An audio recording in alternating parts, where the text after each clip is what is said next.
Hello fans of KMR, I'm Stephanie, aka Goji Girl. I've done graphics for the site KMR, the blog and all that. KMR, Kaiju Movie Reviews for those who don't know. And Dan actually has allowed me to do a movie review of my own, which is really great because I've always wanted to do something like this. So, for my first review, I've decided to do the movie Bad Moon. For those who don't know, Bad Moon is a werewolf movie. So, for those who like werewolves, you know, maybe this is one of those movies that will make your top 10 werewolf list. So, I'll start off with a brief summary before I get more in-depth with thought and all that. The movie is directed by Eric Red, based on a novel by Wayne Smith called Thor. I will explain that later. And as for the summary, a series of animal attacks starts happening in an isolated forest when a man named Ted is bitten by a werewolf. They don't really have this whole mystery behind it or anything, they just come straight out with it. Not too far away is Ted's sister Janet with her family, her son Brett. They don't have a father or a husband, they don't really explain that. They don't really explain a lot in the movie, you just kind of have to make assumptions.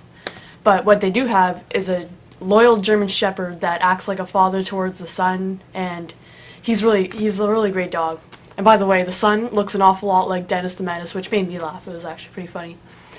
The dog is named Thor, so that's why the title is Thor. What's funny is that the book was more about the dog than the movie is, because I guess the movie's more about the werewolf. Because if there's like a big dog on the cover, I suppose some werewolf fans would be like, oh, that's just a movie about a dog. But anyway, for the summary, Ted decides to live with Janet. And then what happens is there's more murders and animal attacks and all that. And Thor is starting to get suspicious of Ted because he's done himself.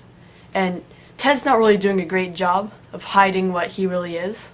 I guess it's kind of difficult because he says that it doesn't have to be a full moon to turn into a werewolf. But what's odd is that every night it's a full moon in this movie, so kind of figures that, you know, it plays by that rule, but I guess it's kind of like an optical effect. Anyway, so that's the summary. I will not ruin the ending for you, because it's actually a pretty fun movie. If you ever get a chance to see it, go ahead. It's really great.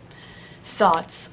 I like the fact that there's a lot of conflicts in this movie. There's like a self-conflict towards Ted, and then there's a conflict like Ted versus Thor, and then it's like that. And then it's actually a really good werewolf movie. Like it's nothing like American Werewolf in London or anything, but it's fun, and the suit's really great. Acting is bearable, but there are other aspects of the movie that I really enjoyed. It's good for people who like werewolves, even people who like dogs. It's actually a pretty good movie for that. I would give this movie a rating of 3 stars out of 5. It is pretty good and fun. And I guess thus ends the review. Thanks for watching, and hope I get good comments. And thank you, Dan, for allowing me to do this again. This was a really great experience, and I hope I can do more in the future. Well, I guess comments says it all. Well, thank you.